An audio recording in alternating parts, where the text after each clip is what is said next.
नमस्कार, मेरा नाम प्रेम है और आप लाइव स्ट्रीट देख रहे हैं। केंद्रीय मंत्री पशुपति पारस को जान से मारने की धमकी मिली है। देखिए, हाजीपुर से जो पारस है वो चुनाव लड़ना चाहते हैं और सिटिंग सीट भी है उनका हाजीपुर पर। लगातार चिराग पासवान दावेदारी ठोक रहे हैं कि वो हाजीपुर से चुनाव लड़ेंगे। देखिए, केंद्रीय मंत्री वो साफ शब्दों में पूछ रहे हैं कि हाजीपुर क्यों छोड़ना चाहते हैं चिराग पासवान।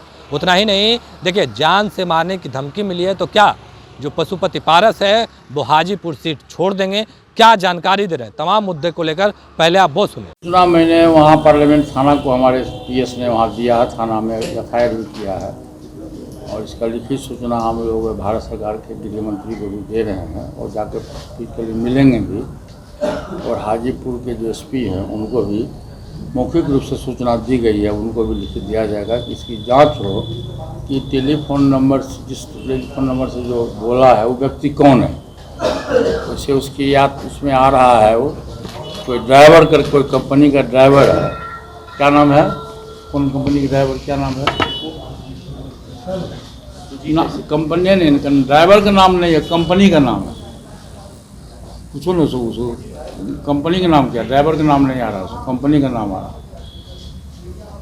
आपको किस पे शक है सर? कौन लोग हैं? कि इससे पहले भी घटना हुई है मोकामा में हमला? नहीं, मोकामा में घटना हुई, हाजीपुर में घटना हुई, लेकिन ये टेलीफोन से जो दूरभाष पर जो बात हुई है पहली बार हुई। और किसका हाथ है ये तो सब लोग जानते हैं, अंडरस्टूड है। लेकिन इतनी बात तय है कि 2019 से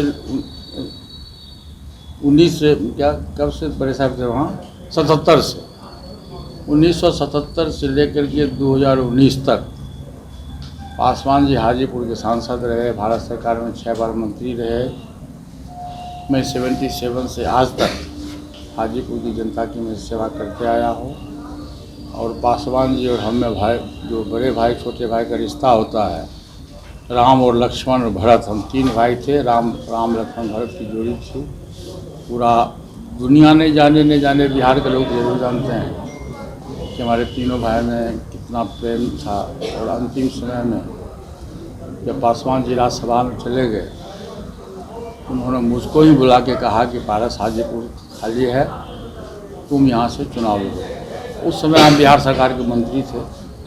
मैंने ना कहा कि भाई हम तो बिहार सरकार के मंत्री हैं, दिल्ली जाके क्या करेंगे। फिर भी उन्होंने मेरे पीठ पर हाथ रख के वो कहा कि हम बड़े भाई हैं, तुमको कहते हैं तुम चुनाव लड़ो। मैं चुनाव लड़ा, मैं चुनाव जीत भी गया, भारत सरकार का मंत्री भी हो गया।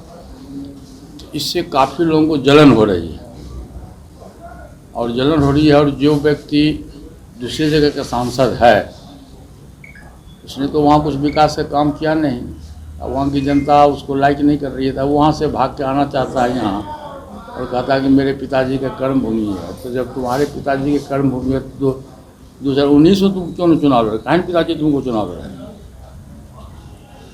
तो ये बात है। इस तरह की तरह घटना एक होता है लोगों में, देहात में कहावत है कि लोग अपने दुख से दुखी नहीं होता है, दूसरे का सुख देख के दुखी होता है। यहाँ वही जलन है, जलन है तो उसके जलन होने से तो कुछ नहीं होगा। बिगड़ी बात बनो नहीं, लाख करो किनको रेमन फाटे, दूध को मथे न माखन होए, जो जैसा कर्म करेगा वैसा फल देगा भगवान, ये है गीता का ज्ञान। तो आप जैसा कर्म करोगे वैसा फल मिलेगा। लाख चिल्लाओगे, उस चिल्लाने से कुछ नहीं होगा। मैं बोल चुका हूँ कि हाजीपुर से 2024 में मैं उम्मीदवार हूँ, मैं चुनाव लड़ूंगा। दुनिया की कोई ताकत हमको चुनाव लड़ने से नहीं रोक सकती। आपको प्रधानमंत्री से भी शिकायत करेंगे कि बड़ा मामला है? तो होम मिनिस्ट्री का मामला है, प्रधानमंत्री जी भी शिकायत करेंगे। कैबिनेट की बैठक होगी तो उनसे मैं कहूँगा, और गृह मंत्री जी से मैं मिल के पहले तो पत्र लिखूँगा, मिल के मैं कहूँगा कि इसकी आप उच्च स्तरीय इसकी जाँच कराइए। मुझे लगता सर कि परिवार में इतने दूरी बढ़ गई, दिल टूट गया, परिवार टूट गया, पार्टी टूट गया, और अब धमकी वाला धमकी की कहानी शुरू हो गई है, लगता है कि कहानी अब और बहुत ज़्यादा बढ़ गई है, अब कहीं से भी गुंजाइश नहीं है? नहीं कोई गुंजाइश तो मैं बहुत पहले 6 महीना पहले कर दिया था, कोई गुंजाइश नहीं है। Never never never. मैं तो बहुत कई बार बोला हूँ कि दिल टूटता है तो जुट जाता है, दिल टूटता है तो नहीं जुटता है। आपके विकास के कामों को देख के जलन है क्या? विकास के काम को देख के जलन हो नहीं हो, मेरे सुख से देख के उसको जलन है। हम अच्छे ढंग से रह रहे हैं, अच्छे खाना खा रहे हैं, भारत सरकार के कैबिनेट मिनिस्टर है, इस बात से उसको जलन है। किसको? सब लोग समझ रहे हो किसको किसको है, तो नाम बोलने की जरूरत है क्या? अंडरस्टूड है। ठीक है, थैंक यू। तो अभी आप केंद्रीय मंत्री पशुपति पारस को सुन रहे थे, क्या कहना है, धमकी मिला है, क्या हाजीपुर सीट छोड़ देंगे? तमाम मुद्दे को लेकर उन्होंने साफ शब्दों में कहा है कि चिराग पासवान पहले ये बताएं कि वो जमुई क्यों छोड़ना चाहते हैं, क्यों हाजीपुर लड़ना चाहते हैं। हमको तो जो स्वर्गीय रामविलास पासवान हैं उन्होंने लड़ने को कहा और मैंने लड़ा भी, जीता भी, मंत्री भी बना। किस तरीके से हम तीनों भाइयों की दोस्ती है वो दिखती थी, तीनों भाई का जो प्रेम है वो दिखता था। पर अब पशुपति पारस को जान से मारने की धमकी मिले, इस पर भी क्या कुछ करते हैं आपने सुना है। बाकी की तमाम खबरों के लिए बने रहे लाइव स्टोरी के साथ।